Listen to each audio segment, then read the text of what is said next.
सूरत city crime branch को मिली बड़ी सफलता। पूर्ण भारत देश में हड़कंप मचवा देने वाला आशाराम और नारायण साईं केस मामला। पिता पुत्र के खिलाफ दर्ज बलात्कार और मारपीट के मामले में गवाहों पर हमला करने के आरोपी को गिरफ्तार कर लिया गया है। एसिड अटैक, जानलेवा हमला और हत्या के अपराधों में पिछले 10 वर्षों से वांछित चल रहे आरोपी को गिरफ्तार कर लिया गया है।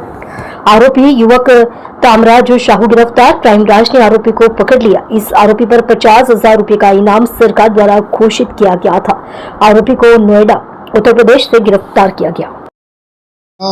3 જેટલા ગુનાઓ जो જેમાં આરોપી જેના નામ છે તામરાજ સાહુ, એના અલગ અલગ जो તામ્રધ્વજ નામ હતા, એલિયાસ તામરાજ સાહુ, અને અત્યારે હાલ જ્યારે પકડાય છે ત્યારે એમાં जो है રાજ ઉર્ફે સ્ટીફન નામે આપણા નોઈડામાં રહેતા હતા, નામ બદલીને અને અત્યારે બીજા ધર્મ અપનાવીને ધરપકડથી બચવા માટે એના जो है સુરત શહેરના ક્રાઇમ બ્રાન્ચના ટીમ जो है ડીસીપી મિસ્ટર રોજિયા અને પીઆઈ પરમાર એના ટીમ દ્વારા जो એના પકડવામાં આવેલા છે। આ છેલ્લા લગભગ 6 માસથી આ ઓપરેશન ચાલતા હતા અને પૂરી ટીમો जो સમગ્ર કામ કરતી હતી। એના સુરત શહેરના 2 307 ના ગુનામાં વોન્ટેડ હતા અને 1 324 ના ગુનામાં વોન્ટેડ હતા।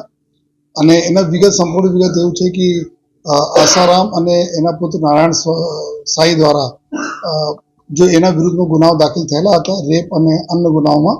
તો જેટલા બી સાક્ષીઓ હતા, જેટલા વિટનેસીસ હતા जो है તો વિટનેસીસને મારવા માટે જે તે લગભગ 2014 ના આસપાસ એક આ લોકો ગેંગ બનાવી, જેમાં કાર્તિક નામનો માણસ હતા અને આ તામરાજ હતા અને બીજા અન્ય લોકો હતા, જેમાં કાર્તિક અત્યારે લગભગ છેલ્લા 10 વર્ષથી જેલમાં છે ગુનામાં પકડાઈને।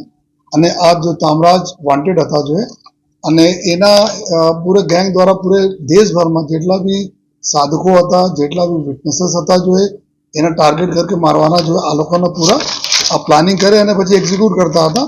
આમાં ખાસ કરીને जो એના એમઓ હતી, આ जो તામરાજને એમઓ હતી કે જો એના ટાર્ગેટ રહેતા હતા, ટાર્ગેટના ઘરના આજુબાજુ મકાન ભાડે પર રાખી લેતા હતા અને ભાડેમાં રાખીને લગભગ 2-3 માસ એના રેકી કરતા હતા। રેકી કરવા પછી जो है એના પર ફાયરિંગ કરીને, ચપ્પુ મારીને અથવા એસિડ અટેક કરીને આ ગુનાઓ કરતા હતા।